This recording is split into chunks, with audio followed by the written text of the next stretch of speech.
Uber, head out the window, ears flapping in the breeze, bringing joy to strangers who never expected to smile that day. The first time someone cried in Kevin Morales' back seat, it wasn't because they were sad. It was because they met Bowie, a golden retriever mix with the kindest eyes and a calmness that made you feel like everything was going to be okay. Kevin still remembers that moment vividly. A woman named Lisa had just finished a long shift at the hospital. She looked exhausted when she slid into the back seat. Her eyes were red-rimmed, not from tears, but from life.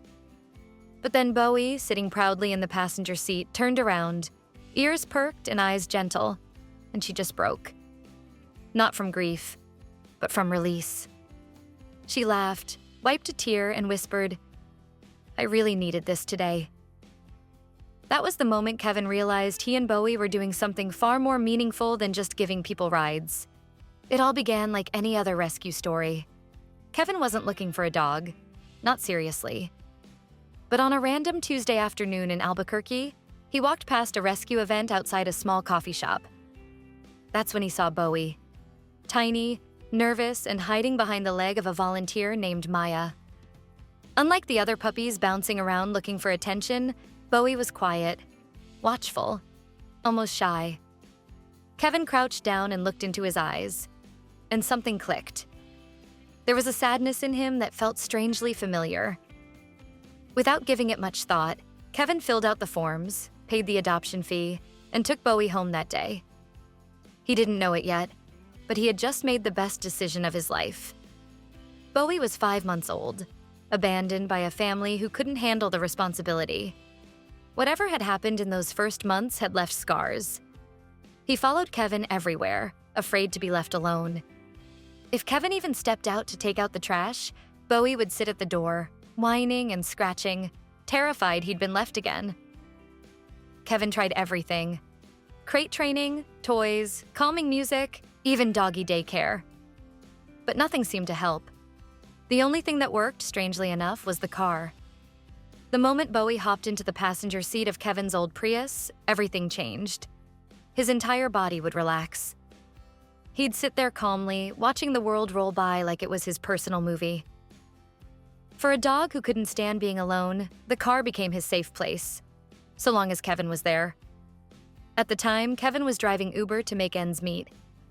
One afternoon, feeling especially guilty about leaving Bowie at home again, he thought, why not just take him with me? That decision wasn't just a turning point. It became the beginning of something incredible.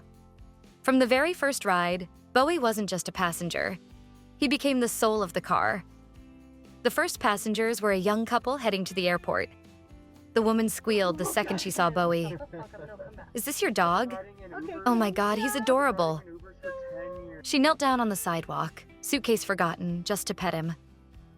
"This is officially the best Uber ride ever." Kevin laughed nervously, unsure if this was going to get him a tip or a complaint. But by the time they reached the airport, the couple had taken 5 photos with Bowie and left a glowing review. That phrase, "best Uber ride ever," would follow them everywhere. It didn't take long for word to spread. Riders began requesting Kevin's car specifically.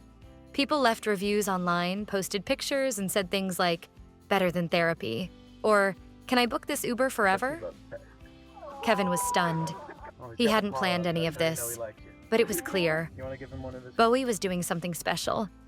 One of Kevin's regular passengers was Frank, a quiet, retired veteran who booked rides every Thursday to visit his late wife's grave. He barely spoke at first, just sat in the back seat with his hands clasped, looking out the window. But Bowie would always rest his head on Frank's knee, calm and still. After several weeks, Frank finally broke the silence. "He reminds me of the dog I had in Korea," he said, voice shaking. "Saved my life, that dog. Just like this one's saving me now." There was another woman, Tanya, who had just gotten out of an abusive relationship. When she stepped into the car and saw Bowie, she froze. "I didn't know there'd be a dog," she said. Kevin offered to cancel the ride, but she shook her head. "He looks just like my childhood dog, the one we lost when I was 13. Bowie didn't move fast. He just turned around gently, looked her in the eye, and placed his paw on her hand.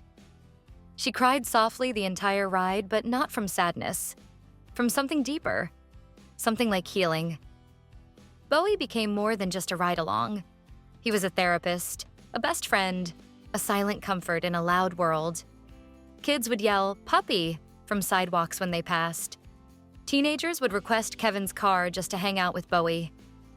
Elderly women would hold his face in their hands and tell stories about dogs they once had and lost.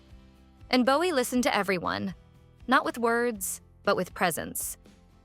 He seemed to have a sixth sense. When someone was happy, he'd wag his tail, lean into the wind, maybe even let out a small bark.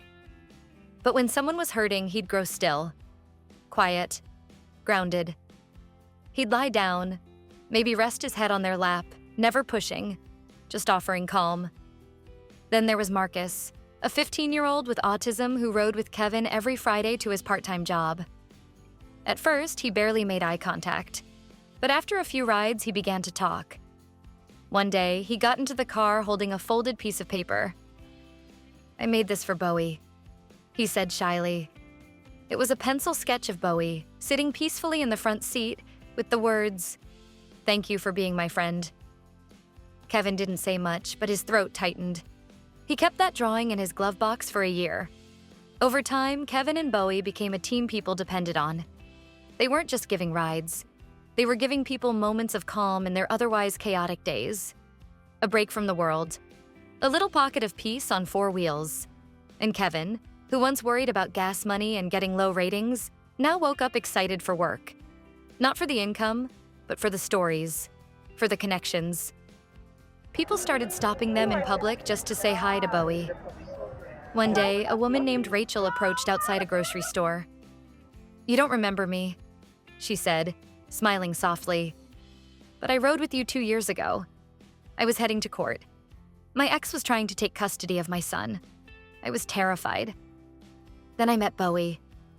He calmed me down in a way nothing else could. I've never forgotten that ride." Kevin didn't remember the trip, but Bowie clearly did.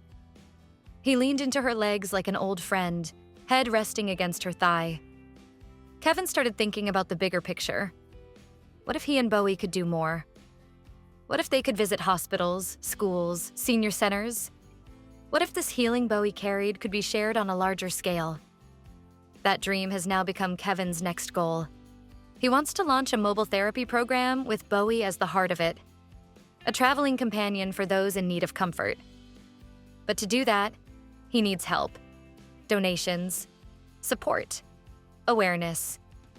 If Bowie's story has moved you, consider supporting their mission. Even a small donation could help them reach more people in pain.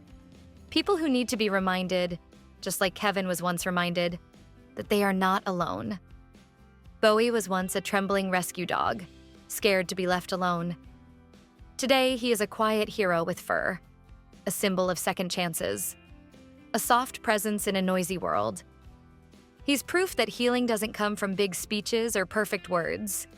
It comes from connection, from showing up, from love in its quietest form. And sometimes, all it takes to change a life is one ride.